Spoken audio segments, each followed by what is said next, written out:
نحمده ونصلي على رسوله الكريم اما بعد فاعوذ بالله من الشيطان الرجيم بسم الله الرحمن الرحيم رب اشرح لي صدري ويسر لي امري واحلل عقدة من لساني يفقهوا قولي.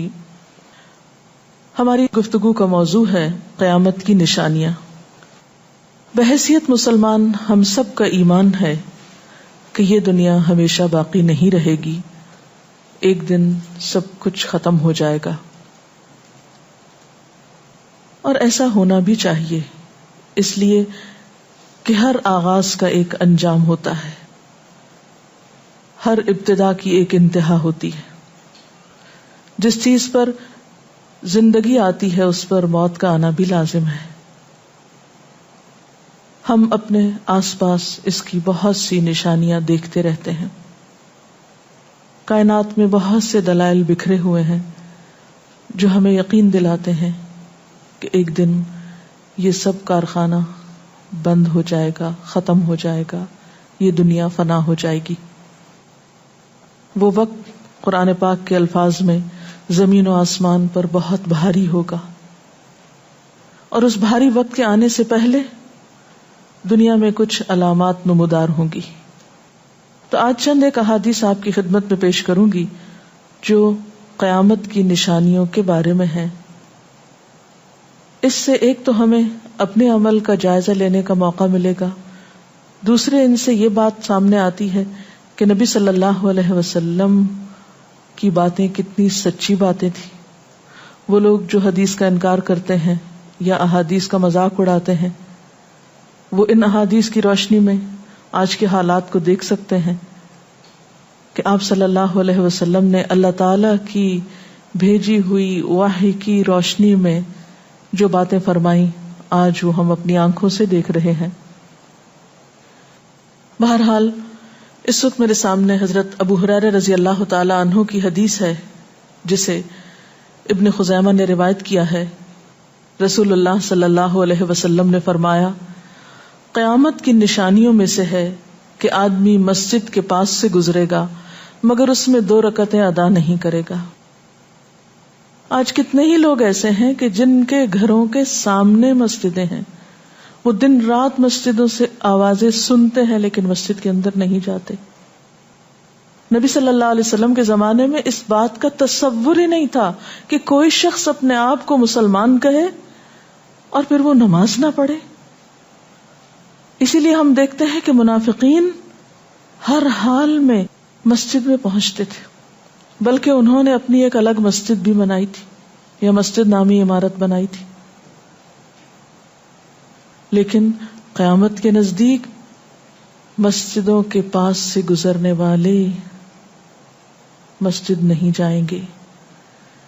ایک اور حدیث میں آتا ہے، حضرت انس فرماتے ہیں رضی اللہ تعالی عنہ کہ اللہ کے رسول صلی اللہ علیہ وسلم نے فرمایا، لوگوں پر ایک ایسا دور آئے گا کہ ان میں اپنے دین کی حفاظت پہ صبر کرنے والا اس شخص کی مانند ہوگا جو آگ کے انگارے کو اپنی مٹھی میں تھامنے والا ہے. یعنی دین پر استقامت اور دین پر عمل اتنا مشکل ہو جائے گا بعض اوقات کہ جیسے ایک انگارہ ہاتھ میں لینا کہ انسان نہ لے سکے اور نہ پھینک سکے. ایک اور نشانی جو آپ صلی اللہ علیہ وسلم نے ہمیں بتائی وہ یہ کہ زمانہ قریب آ جائے گا، عمل میں نقص واقع ہوگا اور بخیلی پیدا ہو جائے گی، دل تنگ ہو جائیں گے. ایک اور حدیث میں آتا ہے کہ بخیلی کا عام ہونا قیامت کی نشانیوں میں سے ہے. آج آپ دیکھیں کہ بسا اوقات انسان کے پاس اللہ کی دی ہوئی بے شمار نعمتیں ہوتی لیکن انسان ان نعمتوں میں کسی کو شریک نہیں کرتا. چھوٹی چھوٹی باتوں کو مائنڈ کر جانا، چھوٹی چھوٹی باتوں پہ ناراض ہو جانا، چھوٹی چھوٹی چیزوں کو حد سے زیادہ محسوس کر لینا، یہ سب کچھ شح کی وجہ ہی سے تو ہے، بخل کی وجہ سے ہی تو ہے. بخل صرف مال میں نہیں ہوتا، بخل تمام نعمتوں میں ہوتا ہے اگر ان میں اللہ کے دوسرے بندوں کو بطور شکر کے شریک نہ کیا جائے. ایک اور حدیث میں آتا ہے، مجموع الزوائد میں یہ حدیث روایت ہوئی ہے، رسول اللہ صلی اللہ علیہ وسلم نے فرمایا کہ لوگ سخت اور بخیل ہو جائیں گے، یعنی ان کے دل سخت ہو جائیں گے اور ان کے اندر بخل عام ہو جائے گا. ایک اور نشانی قیامت کی آپ صلی اللہ علیہ وسلم نے یہ بتائی کہ مساجد میں زیب و زینت بہت ہوگی، یعنی نمازی تو کم ہوں گے لیکن مسجدیں سجائی بہت جائیں گی. حضرت انس بن مالک کی روایت ہے، مسند احمد نے اس کو روایت کیا ہے، رسول اللہ صلی اللہ علیہ وسلم نے فرمایا قیامت قائم نہیں ہوگی یہاں تک کہ لوگ مسجدوں میں فخر و مباحات کریں گے، یعنی مسجد کے بنانے میں، اس کے سجانے میں، اس کی آرائش میں ایک دوسرے کا مقابلہ کرنے لگیں گے. ایک اور حدیث میں آتا ہے کہ قیامت کی علامات میں سے ہے کہ لوگ مسجدوں کو سجایا کریں گے، یعنی اللہ تعالیٰ کو نماز پڑھ کے خوش کرنے کی بجائے مسجد بنا کے سجا کے خوش کرنے کی کوشش ہوگی. حضرت ابو الدرداء سے روایت ہے کہ جب تم لوگ مسجدوں کو سجانے لگو، قرآن کو مزین کرنے لگو تو تمہاری بربادی ہے، کیونکہ قرآن پاک پڑھنے کے لیے آیا، محض سجانے کے لیے نہیں. آج آپ دیکھیں کہ بسا اوقات ہم اسے پڑھتے کم ہیں، سمجھتے کم ہیں، اس کے مطابق زندگی نہیں بسر کرتے، لیکن خوبصورت انداز میں سنہری الفاظ میں لکھوا کر گھروں میں سجا دیتے ہیں. تو قرآن پاک سجانے کے لیے نہیں آیا، وہ تو ہدی للناس ہے، ساری انسانیت کی ہدایت کے لیے آیا ہے، لیکن ہم نے اس کا بس اتنا ہی فائدہ اٹھایا کہ اسے خوبصورت انداز میں لکھ کے طاقوں میں سجا دیا. اسی طرح ایک اور نشانی کہ انسان حلال حرام کی پرواہ نہیں کرے گا.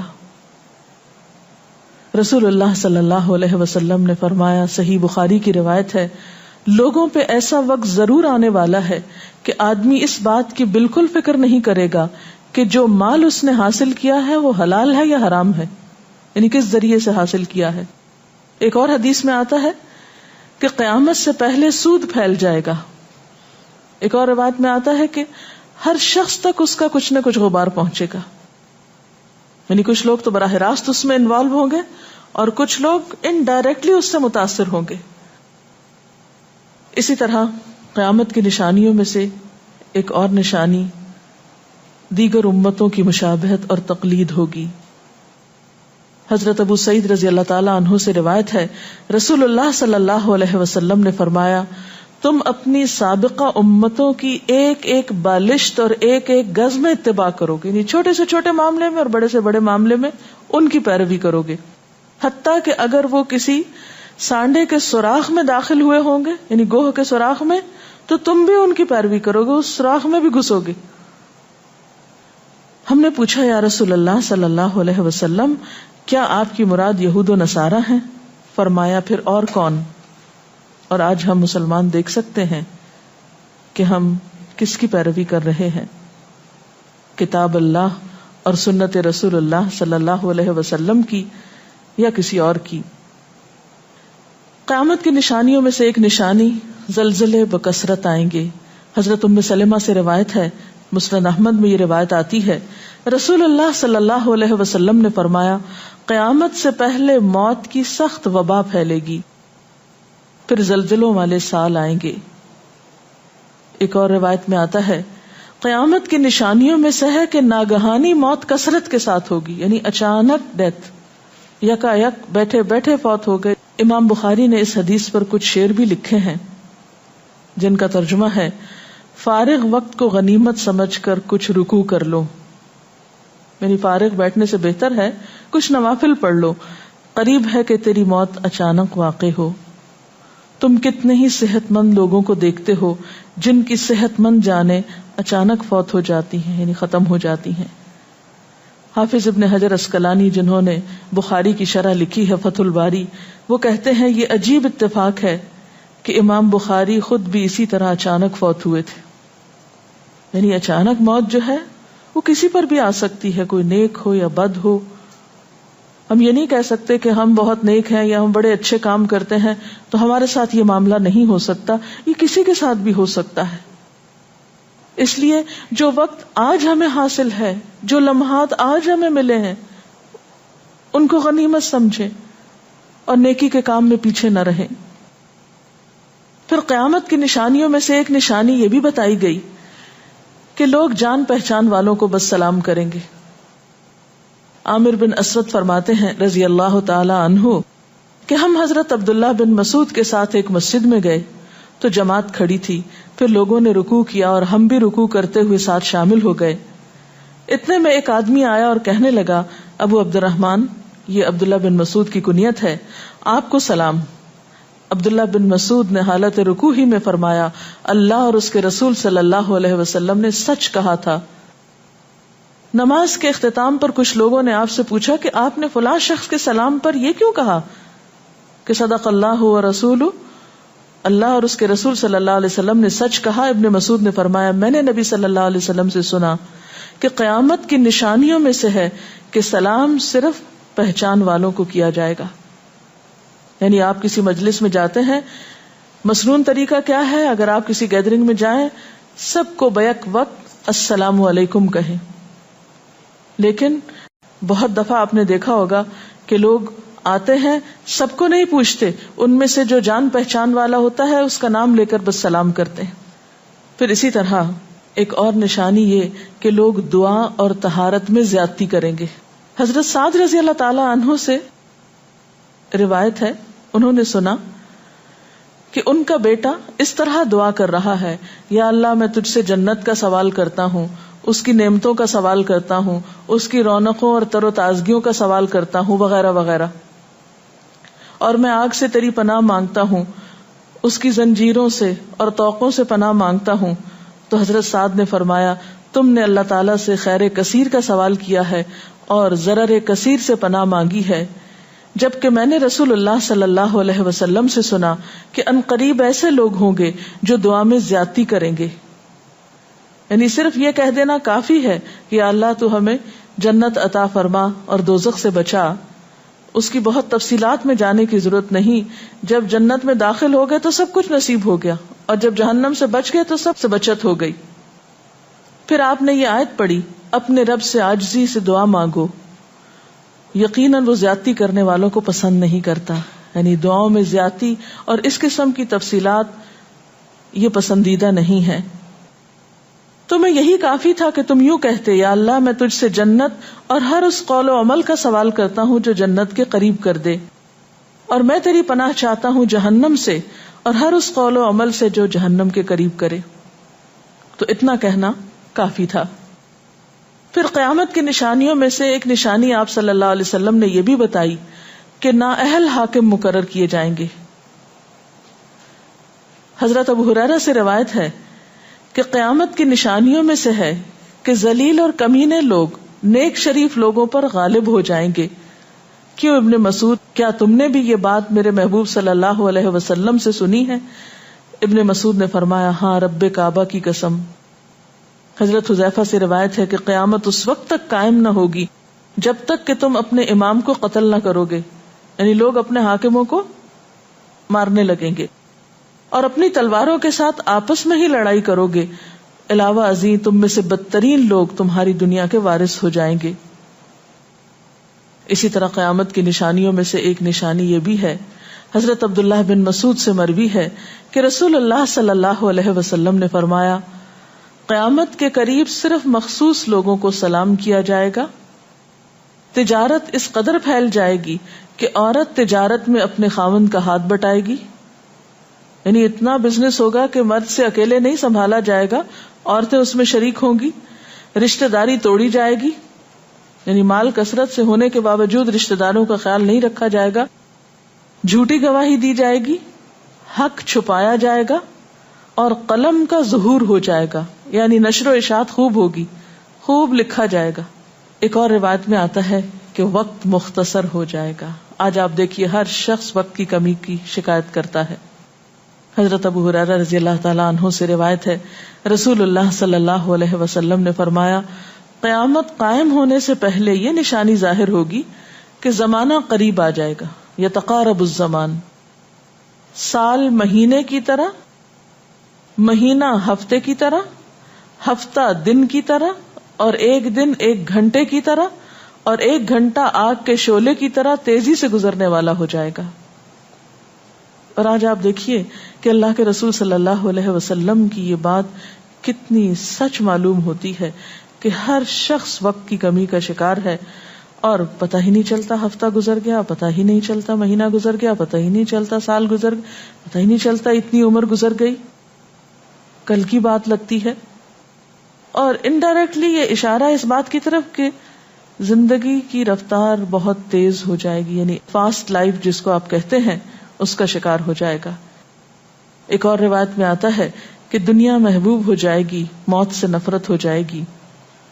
حضرت ابو ہریرہ سے روایت ہے رسول اللہ صلی اللہ علیہ وسلم نے حضرت ثوبان سے فرمایا، اے ثوبان، اس وقت تمہارا کیا حال ہوگا جب دوسری امتیں تم پر اس طرح ٹوٹ پڑیں گی جس طرح تم کھانے کے برتن پہ ٹوٹ پڑتے ہو. ثوبان نے کہا، میرے ماں باپ آپ پہ قربان، اے اللہ کے رسول صلی اللہ علیہ وسلم، کیا اس وقت ہم تعداد میں کم ہو جائیں گے؟ فرمایا، نہیں، بلکہ تم کثرت میں ہوگے، لیکن اللہ تعالیٰ تمہارے دلوں میں وہن ڈال دے گا. صحابہ نے پوچھا، یا رسول اللہ صلی اللہ علیہ وسلم، وہن کیا چیز ہے؟ آپ نے فرمایا، دنیا سے محبت اور جہاد سے نفرت.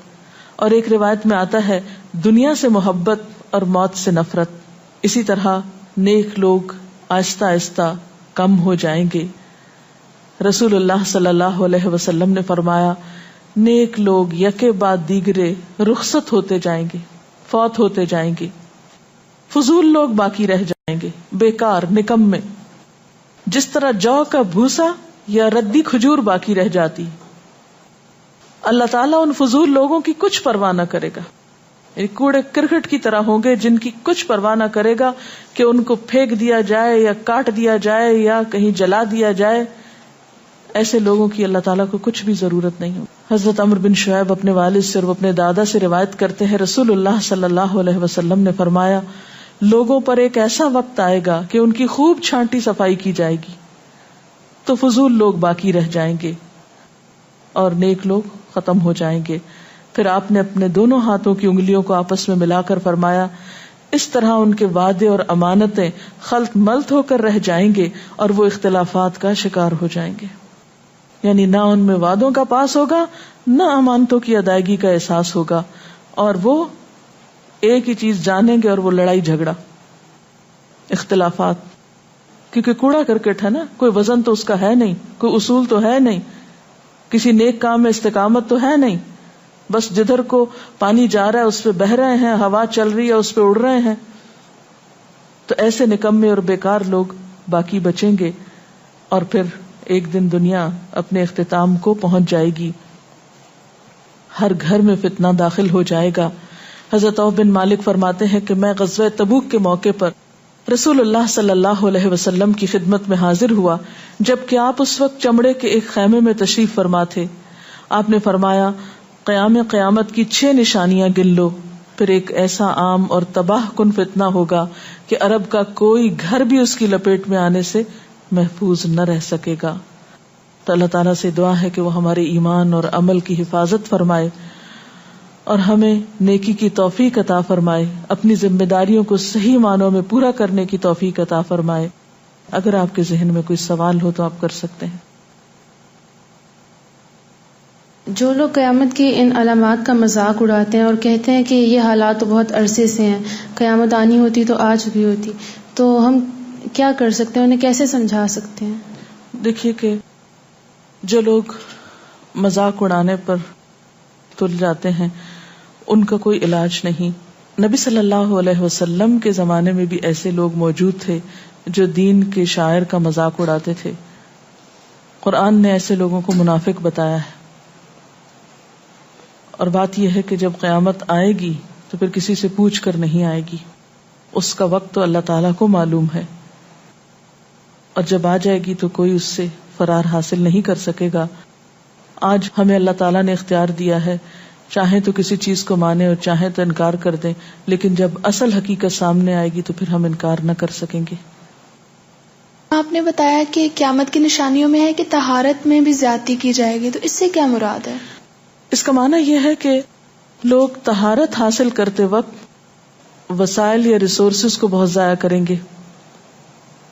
مثلا یہ کہ وضو کرتے وقت بہت زیادہ پانی لنڈھانا، بہت صابن گرانا، اسی طرح نہاتے وقت بہت پانی ضائع کرنا. نبی صلی اللہ علیہ وسلم کے زمانے میں پانی کی قلت بھی ہوتی تھی، لیکن اس کے باوجود آپ صلی اللہ علیہ وسلم کی تعلیمات میں ہے یہ بات کہ ایک شخص کو آپ نے فرمایا تھا کہ خواہ تم دریا کے کنارے بیٹھے ہو پھر بھی وضو کے لیے اتنا ہی پانی لو جتنا تمہاری ضرورت ہے، یعنی بہت زیادہ پانی ضائع نہ کرو. آج ہم دیکھتے ہیں کہ بہت سے وسائل کے ذریعے پانی کا حصول بعض علاقوں میں بہت آسان ہو گیا ہے اور لوگ بہت ناقدری کے ساتھ پانی ضائع کرتے ہیں.